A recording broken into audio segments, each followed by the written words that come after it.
Hello students, welcome back to my YouTube channel accounting circle. Students, आज video होगी for class 11 accountancy chapter number 2 basic accounting terms. Students, basic accounting terms की एक video already आ चुकी है और वो आप प्लेलिस्ट में चेक कर सकते हैं। उस वीडियो में हमने लास्ट टॉपिक जो कवर किया था वो था अबाउट एसेट, और एसेट्स के हमने टाइप्स पढ़े थे, एसेट्स के बहुत सारे एग्जांपल्स भी समझे थे। तो आज जो हम टॉपिक लेके आए हैं वो है टर्म नंबर 7 लायबिलिटी। तो लायबिलिटी जिस तरह से एसेट इंपॉर्टेंट होती है बच्चों, उसी तरह से आपके बिजनेस के लिए लायबिलिटी भी इंपॉर्टेंट होती है। तो बच्चों, लायबिलिटी का मीनिंग क्या होता है?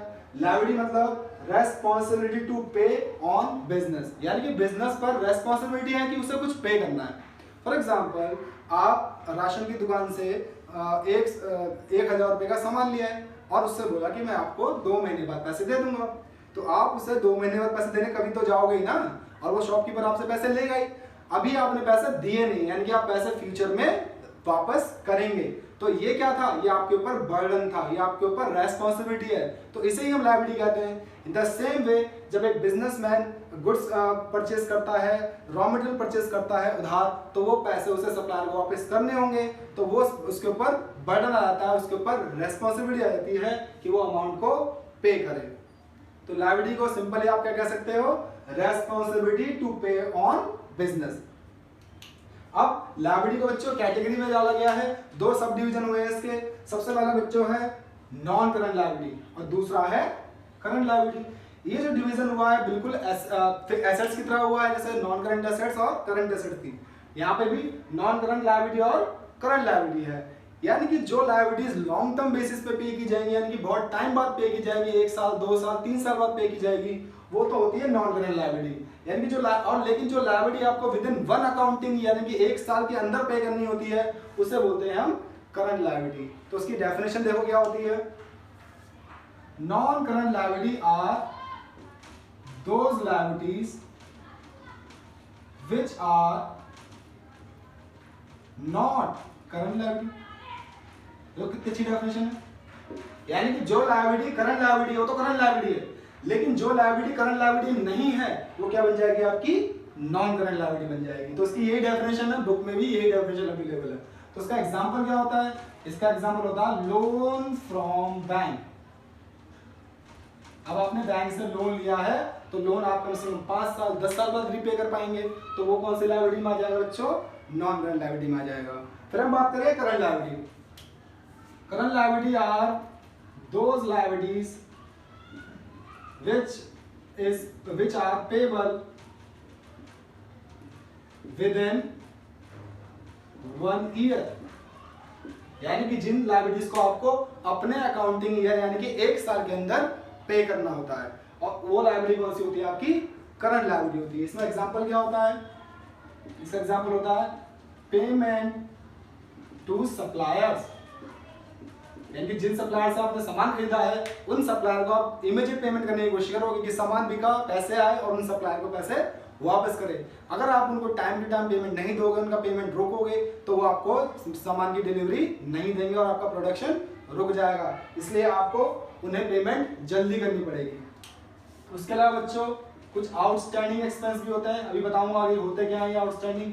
आउटस्टैंडिंग एक्सपेंस का मतलब सिंपल है कि जो एक्सपेंस आपने एंजॉय तो कर ली है लेकिन उसकी पेमेंट नहीं की है। फॉर एग्जाम्पल, मैं एक ऑफिस मैंने रेंट पे लिया था, ऑफिस में सब काम कर रहे हैं लेकिन अभी 2 महीने से रेंट नहीं दिया। अगर मैं रेंट पे नहीं करूंगा तो मुझे तो ऑफिस से बाहर निकाल दिया जाएगा, तो इसलिए वो जो रेंट होगा वो आउटस्टैंडिंग एक्सपेंस हो जाएगा। तो लायबिलिटी आपको आई होप समझ में आ गई होगी कि 2 तरह की होती है, नॉन करंट लायबिलिटी और करंट लायबिलिटी। बच्चों, पिछली वीडियो में मैंने करंट एसेट्स भी एक्सप्लेन की थी और यहाँ पे मैंने करंट लायबिलिटी भी एक्सप्लेन की है। तो करंट एसेट्स और करंट लायबिलिटी के बीच एक रिलेशन बनता है जिसे हम कहते हैं वर्किंग कैपिटल। वर्किंग कैपिटल क्या होता है? It is a difference between current assets and current liability. यहाँ पे CA मतलब करंट एसेट्स है और CL मतलब करंट लायबिलिटी है। तो आज मैं कोशिश करूंगा कि कुछ आपको आइटम्स बता सकूं कि कौन सी करंट लायबिलिटी होती है और कौन सी करंट एसेट्स होती है। तो सबसे पहले बच्चों इसमें आता है बैंक ओवरड्राफ्ट, ये मैं भी आगे बताऊंगा होता क्या है, इसको कहते क्या है। दूसरा होता है क्रेडिटर्स, ये भी आगे बताएंगे, जिसे हम ट्रेड पेबल भी कहते हैं। इन आइटम्स को मैं एक्सप्लेन जरूर करूंगा, ठीक है। क्रेडिटर्स और ट्रेड पेबल्स। तीसरा आता है इसमें आउटस्टैंडिंग एक्सपेंसेस। फिर आता है इसमें आपका बिल्स पेबल। फिर आता है बच्चों एडवांस इनकम, जिसे हम अनएक्रूड भी कहते हैं। ठीक है, ये आपकी कौन सी हो जाएगी, करंट लायबिलिटी जाएगी। मैंने बहुत ही इंपॉर्टेंट टर्म्स लिखे, वरना लिखने को तो मैं बहुत सारे लिख सकता हूँ, लेकिन ये आपके 11th क्लास में मोस्टली यूज होंगी। अब बात करते हैं करंट एसेट्स की। करंट एसेट्स में आ जाएंगे आपके short term investment, long term नहीं, लॉन्ग टर्म इन्वेस्टमेंट तो बच्चों फिक्स एसेट्स में आएंगे। फिर आएंगे आपके ट्रेड रिसीवेबल्स, जिसे हम डेटर्स भी कह सकते हैं। देखो यहाँ पे ट्रेड पेबल है, ट्रेड रिसीवेबल है, क्रेडिटर तो डेटर, इनके अपोजिट है दोनों के। फिर आएगा बिल रिसीवेबल। देखो यहाँ पे बिल्स पेबल लिखा है, तो यहाँ पे क्या लिखा है मैंने, बिल रिसीवेबल। फिर आ जाएगा आपका cash in hand, cash at bank. सबसे इंपॉर्टेंट है इन्वेंट्री, बताया था ना अभी पिछली वीडियो में ना, इन्वेंट्री बहुत अच्छे से एक्सप्लेन किया हमने, आप पीछे देख सकते हैं जाके। फिर बच्चों प्रीपेड एक्सपेंस और एक्रूड इनकम, ये हमारी करंट लायबिलिटी और करंट एसेट्स है। इन सबको भी मैं एक्सप्लेन जरूर करूंगा। ठीक है, तो आई होप आपको समझ में आया होगा कि करंट लायबिलिटी कितने टाइप्स की होती है। लायबिलिटी दो तरह की होती है, non current liability, current liability. और करंट लायबिलिटी और करंट एसेट्स के बीच जो डिफरेंस होता है उसे हम वर्किंग कैपिटल कहते हैं।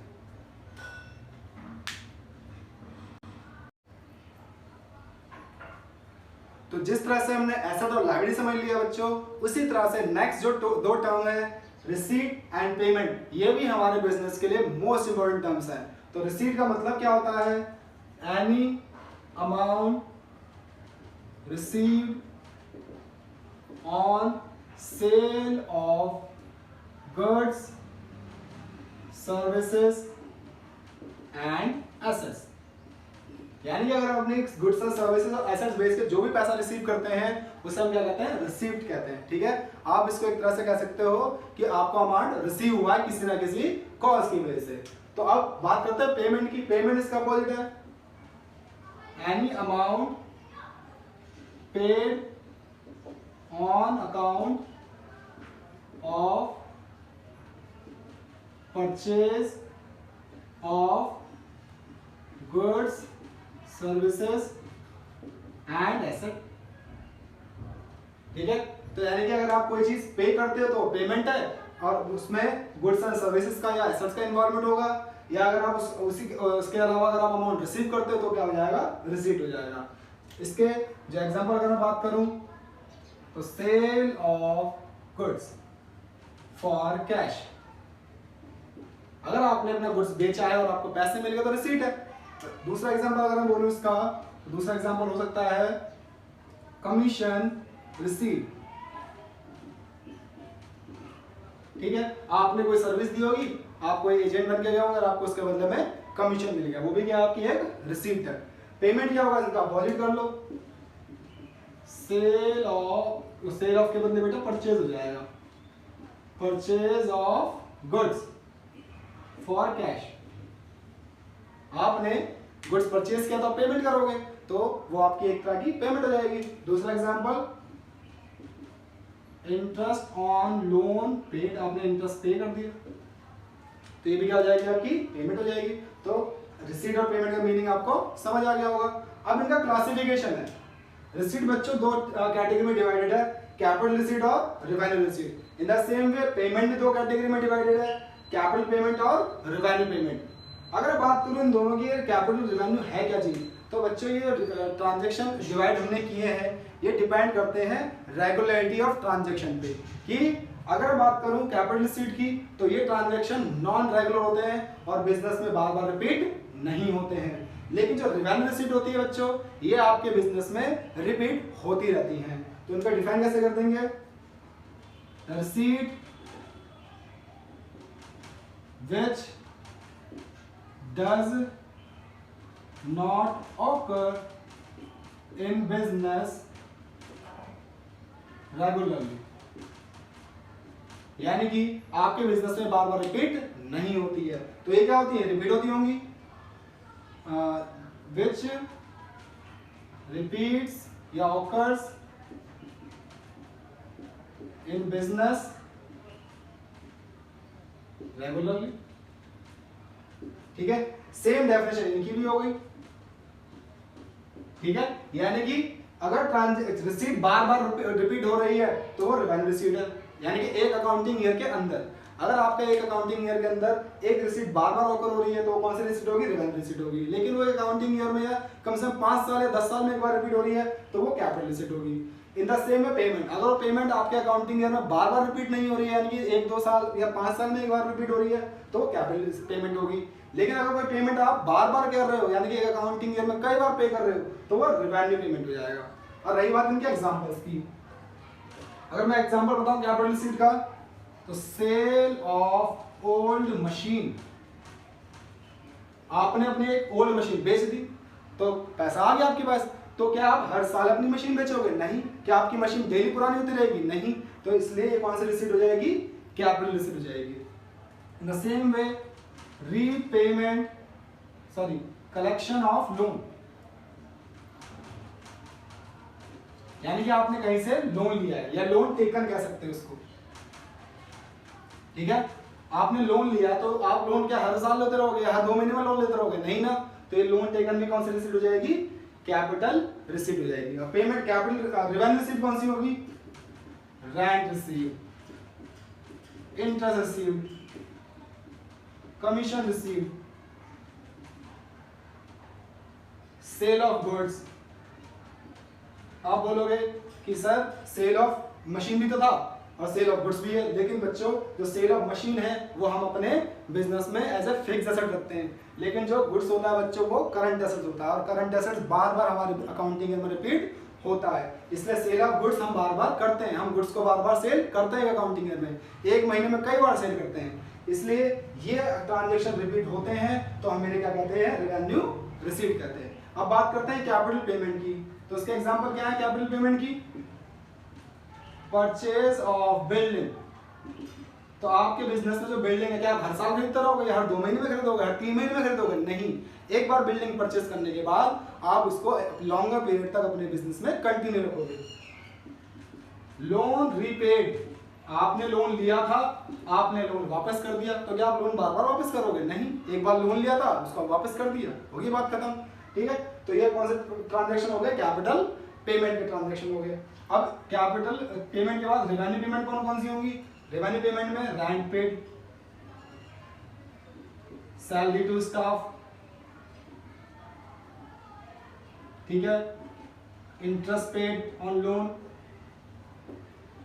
इसके अलावा इंश्योरेंस पेड। ऐसे मैं बहुत सारे एग्जांपल लिख सकता हूं। मैं एक लिस्ट बना के आपको क्या नाम है, एक लिंक शेयर कर दूंगा डिस्क्रिप्शन में, जिसमें आपको पता चल जाएगा कि capital payment, revenue payment, capital receipt और रिवेन्यू रिसीट की कौन कौन सी ट्रांजैक्शन होती है। आई होप आपको ये 8 और 9 भी समझ आ गए होंगे। अब चलते हैं मोस्ट इंपॉर्टेंट टर्म्स 10 और 11, इनकम एंड एक्सपेंस। इनकम और एक्सपेंस अभी प्रीवियसली मैंने समझाया बच्चों, अभी मैंने रिवेन्यू रिसीट बता देना, जो ट्रांजैक्शन जो रिसीट आपके बिजनेस में रिपीट होती रहती है उसे हम इनकम भी कहते हैं। ठीक है, और अभी मैंने एक्सपेंस भी बताया पीछे, रिवेन्यू पेमेंट जितनी भी होती हैं उन्हें हम एक्सपेंस भी कहते हैं। तो उनको डिफाइन कैसे कर सकते हैं? Amount received on account of rendering services, यानी कि मैंने अपनी कोई प्रोफेशनल सर्विस किसी को प्रोवाइड की थी और उसके बदले मुझे इनकम मिली है। ठीक है, जैसे कि कमीशन, ठीक है, मुझे रेंट मिल गया ऑफिस का, या फिर मुझे क्या कहते हैं कोई इंटरेस्ट मिल गया, यानी कि मैंने कोई सर्विस दिया उसके बदले मुझे इनकम मिली, मैंने कोई गुड्स नहीं बेचा है। ठीक है, इसका एग्जांपल क्या हो सकता है? रेंट रिसीव, मैंने अपनी प्रॉपर्टी किसी को किराए पे दी है तो उस पर मुझे इनकम होगी, रेंट रिसीव। उसके अलावा कमीशन रिसीव, कोई एजेंसी वर्क किया, कोई एजेंट का वर्क किया किसी ने, उसके बदले उसे कमीशन मिल गया, तो आपका कौन सा हो गया? इनकम हो जाएगा। ठीक है, ये रिपीट होती रहती है इसलिए इसे रिवेन्यू रिसीट भी बोलते हैं। अब एक्सपेंस क्या होंगे? Amount paid on account of receiving services. अब की बार क्या हुआ कि मैंने सर्विस ली है और पेमेंट की है, ठीक है, इसमें सर्विस दी है और पेमेंट मिली है, तो इसका अपोजिट हो गया, ठीक है। तो इसके एग्जांपल क्या हो सकते हैं, सैलरी टू स्टाफ। आपने अपने स्टाफ जो वर्कर्स हैं उनसे वर्क करवाया अपनी फैक्ट्री में, तो उसके बाद उन्हें सैलरी दोगे, तो जो उन्होंने आपको वर्क दिया वो एक तरह की सर्विस है, तो इसलिए हम उसको सैलरी पे करेंगे, और वो सैलरी क्या होती है, एक्सपेंस होता है। रेंट पेड भी एक तरह का क्या हो सकता है, आपका एक्सपेंस हो सकता है। तो इनकी बहुत सारी कैटेगरी है जो आप धीरे धीरे जैसे जैसे कॉमर्स स्ट्रीम में आगे बढ़ते चले जाएंगे आपको बहुत नॉलेज हो जाएगी। अब बात करते हैं टाइप्स की, इसको भी हमने 3 जगह बांटा है। एक तो इनकम की बात करें, इनकम अर्न एंड रिसीव्ड।